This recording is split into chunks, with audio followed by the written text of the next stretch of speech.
Assam direct ৰিক্ৰুটমেণ্টৰ grade 3 আৰু grade 4 পদসমূহৰ লিখিত পৰীক্ষাটো অহা 21 আৰু 28 আগষ্ট তাৰিখে অনুষ্ঠিত হ'ব আৰু ইতিমধ্যে এই পদসমূহৰ লিখিত পৰীক্ষাৰ বাবে এডমিট কাৰ্ডসমূহ মুকলি কৰি দিয়া হৈছে।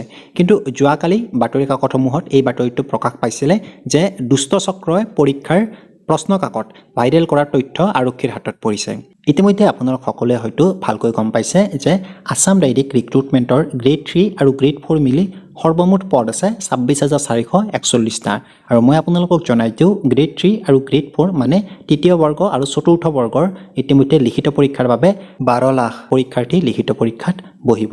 কিন্তু এই যে লিখিত পৰীক্ষাত প্ৰশ্ন কাকত ভাইৰেল হৈ থাকে এইটো আমাৰ অসমত আজি নহয়, এইটো বহুত আগৰে ঘটনা।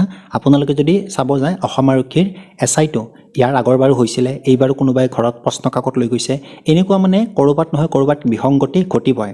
এতিয়া আমাৰ অসম চৰকাৰে এই যে প্ৰশ্ন কাকত যদি ভাইৰেল হৈছে আৰক্ষীৰ হাতত যদি তথ্য আছে তেনেহ'লে যি দোষী আছে তেওঁলোকক যাতে আপোনালোকে উচিত শাস্তি দিয়ে তাৰ ব্যৱস্থা কৰিব লাগে আৰু এক্সাম্পল এনেকুৱা ছেট কৰিব লাগে যেতিয়া কোনোবা দোষীয়ে দোষ কৰে যাতে নেক্সট কোনেও সেই কামটো কৰিব নিবিচাৰে, এনেকুৱা পদক্ষেপ অসম আৰক্ষী আৰু অসম চৰকাৰে হাতত ল'ব লাগে।